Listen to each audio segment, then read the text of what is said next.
Hi hello friends, ಎಲ್ಲರೂ ಹೇಗಿದ್ದೀರಾ? ನಾನಂತೂ ಚೆನ್ನಾಗಿದ್ದೀನಿ. ಬೆಳಗ್ಗೆ 8 ಗಂಟೆಗೇ ವ್ಲಾಗನ್ನು ಸ್ಟಾರ್ಟ್ ಮಾಡಿದ್ದೀನಿ. ಮೊದಲು ಮಾರ್ಕೆಟ್ಗೆ ಹೋಗಿ ಬಂದೆ. ಬೆಳಗ್ಗೆನೇ ನಮ್ಮ ಮನೆ ಹತ್ರ ಮಾರ್ಕೆಟ್ ಹೋಗೋದ್ರಿಂದ ತರಕಾರಿಗಳು ಫ್ರೆಶ್ ಆಗಿ ಚೆನ್ನಾಗಿರೋ ಸಿಗುತ್ತೆ. ನಂತರ ತೋರಿಸ್ತೀನಿ ಏನೇನು ತಂದಿದ್ದೀನಿ ಅಂತ.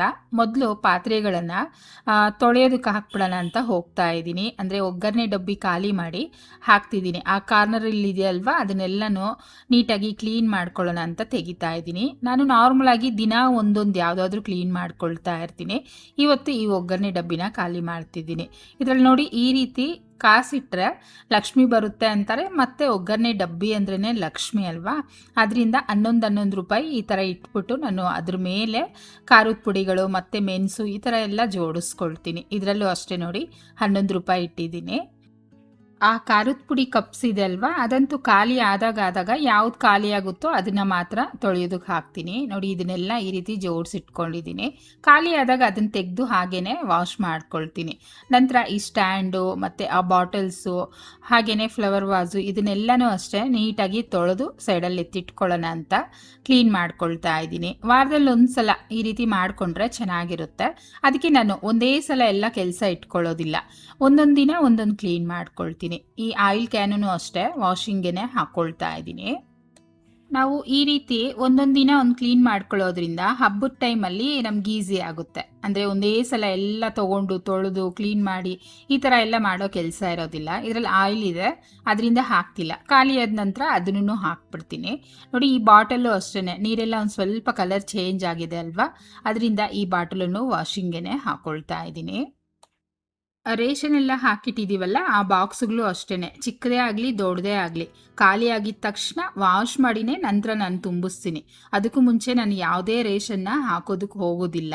ನೋಡಿ, ಈ ರೀತಿ ನೀಟಾಗಿ ಈ ಫ್ಲವರ್ನು ಅಷ್ಟೇ ವಾಶ್ ಮಾಡಿ ಇಟ್ಕೊಳ್ತೀನಿ. ನಂತರ ಈಗ ಮೊದಲು ಟಿಫನ್ಗೆ ರೆಡಿ ಮಾಡಬೇಕು. ಅದಕ್ಕೆ ಕುಂಬಳಕಾಯಿ ಇತ್ತು, ಅರ್ಧ ಆಲ್ರೆಡಿ ಮೊನ್ನೆ ಮಾಡಿದ್ದೆ, ಇನ್ನು ಅರ್ಧ ಇತ್ತು. ಅದರಲ್ಲಿ ಪಲ್ಯ ಮಾಡಿ ಚಪಾತಿ ಮಾಡ್ಕೊಳ್ಳೋಣ ಅಂತಂದ್ಬಿಟ್ಟು ಕಟ್ ಮಾಡ್ಕೊಳ್ತಾ ಇದ್ದೀನಿ. ತುಂಬ ಅಂದರೆ ತುಂಬ ಚೆನ್ನಾಗಿರುತ್ತೆ. ನಾನು ತೋರಿಸ್ತಾ ಇದ್ದೀನಲ್ವಾ, ಆ ರೀತಿ ಮಾಡ್ಕೊಳ್ಳಿ ಪಲ್ಯ. ಚಪಾತಿ ಮಾಡ್ಕೊಂಡು ನೋಡಿ, ಖಂಡಿತ ನಿಮ್ಮ ಮನೇಲಿ ತುಂಬ ಇಷ್ಟಪಟ್ಟು ತಿಂತಾರೆ. ಇದೇ ವಿಡಿಯೋನಲ್ಲೇ ತೋರಿಸ್ತೀನಿ, ನೋಡ್ಕೊಳ್ಳಿ. ನೋಡಿ, ಈ ರೀತಿ ಸಣ್ಣ ಸಣ್ಣಕ್ಕೆ ನಾವು ಕಟ್ ಮಾಡಿ ಸೈಡಲ್ಲಿ ಎತ್ತಿಟ್ಕೋಬೇಕು. ನಾನು ತೋರಿಸಿರೋ ಸೈಜ್ಗೆ 3 ಜನ ಆರಾಮಾಗಿ ಚಪಾತಿ ಮಾಡ್ಕೊಂಡು ತಿನ್ಬೋದು. ಈಗ ಕುಕ್ಕರಲ್ಲಿ 2 ಸ್ಪೂನಷ್ಟು ಎಣ್ಣೆ ಹಾಕ್ಕೊಂಡು ಬಿಸಿ ಆಗಿದ್ದೇನೆ ಸ್ವಲ್ಪ ಸಾಸಿವೆ ಚೆನ್ನಾಗಿ ಸಿಡಿತಾ ಇದೆ. ಈಗ 2 ಕಡ್ಡಿಯಷ್ಟು ಕರಿಬೇವು ಮತ್ತು 2 ಈರುಳ್ಳಿ ಕಟ್ ಮಾಡಿ ಸೇರಿಸ್ಕೋಬೇಕು. ನಂತರ 5 ಹಸಿಮೆಣಸಿನ್ಕಾಯಿ ಮತ್ತು ಒಂದು 10 ಎಸಳಷ್ಟು ಬೆಳ್ಳುಳ್ಳಿ, ಅರ್ಧ ಇಂಚಷ್ಟು ಶುಂಠಿನ ಜಜ್ಜಿಬಿಟ್ಟು ಸೇರಿಸ್ಕೊಂಡು ಚೆನ್ನಾಗಿ ಫ್ರೈ ಮಾಡ್ಕೊಳ್ಳಿ. ಈ ರೀತಿ ಫ್ರೈ ಆಗ್ತಾ ಇದೆ ಅಲ್ವಾ, ಈ ಜಾಗದಲ್ಲಿ ನಾವು ಕುಂಬಳಕಾಯನ್ನು ಹಾಕ್ಕೋಬೇಕು. ಕಟ್ ಮಾಡಿಟ್ಟಿರೋಂಥ ಕುಂಬಳಕಾಯಿ ಪೂರ್ತಿ ಸೇರಿಸ್ಕೊಳ್ತಾ ಇದ್ದೀನಿ. ನೋಡಿ, ನಾನು ತೋರಿಸಿರೋ ಮೆಜರ್ಮೆಂಟು 3 ಜನ ತಿನ್ಬೋದು, ಓಕೆನಾ. ಈಗ ಇದರಲ್ಲಿ ಚಕ್ಕೆ ಮತ್ತು ಲವಂಗ, 1 ಇಂಚು ಚಕ್ಕೆ, 4 ಲವಂಗನ ಜಜ್ಜಿಬಿಟ್ಟು ಹಾಕ್ಕೊಳ್ತಾ ಇದ್ದೀನಿ. ಒಂದು ಸ್ವಲ್ಪ ಬೆಲ್ಲ, ಚಕ್ಕೆ ಲವಂಗ ಹಾಕಿದ್ರೂ ಅಷ್ಟೇ ಚೆನ್ನಾಗಿರುತ್ತೆ. ಕೊತ್ತಂಬರಿ ಸೊಪ್ಪು ಹಾಗೆ ರುಚಿಗೆ ತಕ್ಕಷ್ಟು ಉಪ್ಪನ್ನು ಹಾಕಿ, ಜೊತೆಲೆ 1/4 ಟೀ ಸ್ಪೂನ್ ಅರಿಶಿನ ಮತ್ತು ಅರ್ಧ ಟೀ ಸ್ಪೂನಷ್ಟು ಧನಿಯಾ ಪುಡಿನೂ ಹಾಕ್ಕೋಬೇಕು. ಹಾಕಿದ ನಂತರ ಒಂದ್ಸಲ ಚೆನ್ನಾಗಿ ಮಿಕ್ಸ್ ಮಾಡ್ಕೊಂಬಿಡಿ. ಬೇಯಿಸಿದ ನಂತರ ನಾವು ಕಲಿಸೋದ್ರಿಂದ ತುಂಬ ಮೆತ್ತಗೆ ಆಗ್ಬಿಡುತ್ತೆ. ಅದರಿಂದ ಈ ಜಾಗದಲ್ಲೇ ಚೆನ್ನಾಗಿ ಒಂದ್ಸಲ ಕಲಿಸ್ಕೊಂಬಿಡಬೇಕು. ನೋಡಿ, ಈ ರೀತಿ ಮಿಕ್ಸ್ ಆಯ್ತಲ್ವಾ. ಬೇಕು ಅನಿಸಿದ್ರೆ ಮಾತ್ರ ಚೂರು ನೀರನ್ನು ಹಾಕ್ಕೋಬೋದು, ಇಲ್ಲ ಅಂದರೆ ಹಾಗೇನೂ ಮಾಡ್ಕೋಬೋದು. ಅಂದರೆ ಸೀದಿಸ್ಬಾರ್ದು ಅಷ್ಟೇ. ನೋಡಿ, ನಾನೊಂದು ಸ್ವಲ್ಪ ನೀರನ್ನು ಸೇರಿಸ್ಕೊಳ್ತಾ ಇದ್ದೀನಿ. ಒಂದು ಪ್ಲೇಟ್ ಮುಚ್ಚಿಟ್ಟು ಹಾಗೆ ಬೇಯಿಸ್ತೀನಿ ಅಂದರೂ ಬೇಯಿಸ್ಕೊಳ್ಳಿ, ಅಥವಾ ಕುಕ್ಕರ್ಲಿಟ್ಟು ಕ್ಲೋಸ್ ಮಾಡಿ ಒಂದೇ ಒಂದು ವಿಸಿಲ್ ಮಾತ್ರ ಕೂಗಿಸ್ಕೋಬೇಕು. ಸೂಪರಾಗಿ ಪಲ್ಯ ರೆಡಿ ಆಗೋಯ್ತು, ನೋಡ್ತಾ ಇರ್ಬೋದು. ರುಚಿ ತುಂಬ ಚೆನ್ನಾಗಿರುತ್ತೆ ಫ್ರೆಂಡ್ಸ್. ಒಂದ್ಸಲ ಮಾಡ್ಕೊಂಡು ನೋಡಿ, ಕುಂಬಳಕಾಯಿ ಬೇಡ ಅನ್ನೋರು ಮಾಡಿಸ್ಕೊಂಡು ತಿಂತಾರೆ. ಈಗ ನಾನು ದುಶಿಗೆ ಚಪಾತಿ ಮಾಡ್ಕೊಡೋಣ ಅಂತ ಚಪಾತಿನೂ ಸುಡ್ತಾ ಇದ್ದೀನಿ. ನಾನಂತೂ ತಿನ್ನೋಷ್ಟರಲ್ಲಿ 1 ಗಂಟೆ ಆಗ್ಬಿಡುತ್ತಲ್ವ, ಸರಿ ಅವನು ಮಾಡಿಕೊಟ್ಬಿಡೋಣ, ಅವ್ನ ಕೆಲಸ ಅವ್ನು ಮಾಡ್ಕೊಳ್ತಾನಲ್ವ ಅಂತ ಅಂದ್ಬಿಟ್ಟು ಚಪಾತಿ ಮಾಡ್ಕೊಳ್ತಾ ಇದ್ದೀನಿ. ಚಪಾತಿನೂ ಅಷ್ಟೇ ಸಾಫ್ಟಾಗಿ ತುಂಬ ಚೆನ್ನಾಗಿ ಬಂದಿದೆ. ಅದ್ರ ಜೊತೆಯಲ್ಲಿ ಒಂದು ಸ್ವಲ್ಪ ಕುಂಬಳಕಾಯಿ ಪಲ್ಯ ಹಾಕ್ಕೊಂಡು ತಿಂದರೆ ಎಷ್ಟು ಚೆನ್ನಾಗಿರುತ್ತೆ ಅಂತೀರಾ. ನಮ್ಮನೇಲಂತೂ ಒಂದು ಸ್ವಲ್ಪ ತರಕಾರಿಗಳು ಹೆಚ್ಚಿಗೆನೇ ಬಳಸ್ತೀವಿ ನಾವು. ಫ್ರೂಟ್ಸ್ ಏನು ಅಷ್ಟೊಂದು ಇಷ್ಟಪಟ್ಟು ತಿನ್ನಲ್ಲ. ದುಷಿ ಅಂತೂ ತಿನ್ನೋದೇ ಇಲ್ಲ. ನಾನು ಅಷ್ಟು ಇಷ್ಟಪಟ್ಟು ತಿನ್ನೋದಕ್ಕೆ ಹೋಗಲ್ಲ. ಅದಕ್ಕೆ ತರಕಾರಿಗಳೇ ಎಲ್ಲ ಥರ ಆ ಸೀಸನ್‌ಗೆ ಯಾವ್ದ್ಯಾವ್ದು ಬರುತ್ತೋ ಅದನ್ನು ತೊಗೊಂಬಂದು ಮಾಡ್ತಾ ಇರ್ತೀನಿ. ಅವನು ಇಷ್ಟಪಟ್ಟು ತಿಂತಾನೆ, ನನಗೂ ಇಷ್ಟ ಆಗುತ್ತೆ. ನೋಡಿ ಅವ್ನು ಕುಂಬಳಕಾಯಿ ಪಲ್ಯ ಇಷ್ಟ ಅಲ್ವಾ, ಅದಕ್ಕೆ ಇಷ್ಟಪಟ್ಟು ಕುತ್ಕೊಂಡು ಟಿಫನ್ನು ಮುಗಿಸ್ತಾ ಇದ್ದಾನೆ. ನಿಮ್ಮನೇಲೆಲ್ಲ ಏನು ಟಿಫನ್ ಮಾಡಿದ್ರಿ? ಹಾಗೆಯೇ ಟಿಫನ್ ಆಯಿತಾ? ಒಂದು ಕಮೆಂಟ್ ಮಾಡಿ ತಿಳಿಸಿ.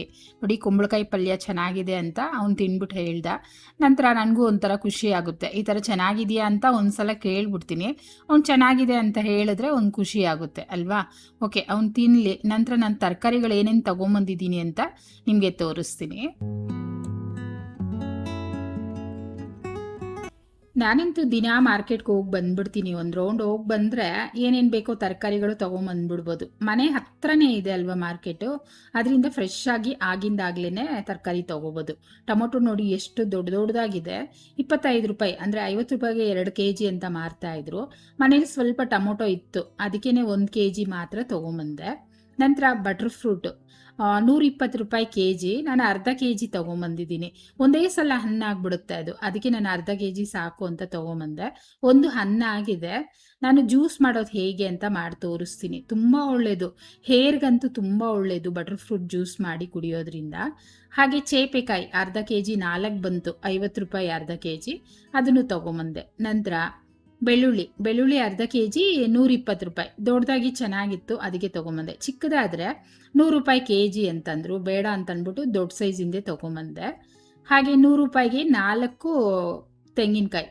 ನೋಡಿ ಸ್ವಲ್ಪ ಮೀಡಿಯಮ್ ಸೈಜಲ್ಲಿದೆ. ಇನ್ನೇನು ನೆಕ್ಸ್ಟ್ ವೀಕ್ ಅಂತೂ ಜಾಸ್ತಿ ಆಗಿಬಿಡುತ್ತೆ. ಆದರೆ ಸಣ್ಣ ಸಣ್ಣ ತೆಂಗಿನಕಾಯಿ ಸಿಗುತ್ತೆ ನಮಗೆ ಹಬ್ಬಗಳ ಟೈಮಲ್ಲಿ, ಅರ್ಶಿನ ಕುಂಕುಮ ಕೊಡೋದಕ್ಕೆ ಅಂತಂದ್ಬಿಟ್ಟು ತಂದು ಮಾರ್ತಿರ್ತಾರೆ. ಹಾಗಲಕಾಯಿ 400 ಗ್ರಾಮು, 1/4 kg 20, 400 ಗ್ರಾಮ್ 30 ರೂಪಾಯಿ ಅಂತಂದ್ಬಿಟ್ಟು ಕೊಟ್ಟರು.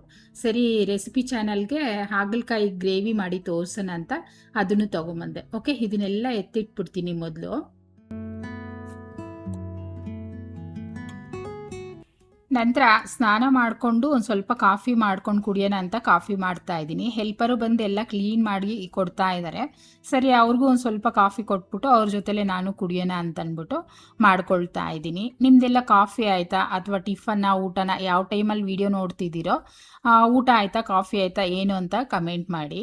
ಹಾಗೆ ಈ ವಿಡಿಯೋ ಅಂತೂ ಇಲ್ಲಿಗೆ ಎಂಡ್ ಮಾಡ್ತಾ ಇದ್ದೀನಿ. ಒಂದೇ ಒಂದು ಲೈಕ್ ಕೊಟ್ಟು ಚಾನಲ್ನ ಸಬ್ಸ್ಕ್ರೈಬ್ ಮಾಡ್ಕೊಳ್ಳಿ. Thank you.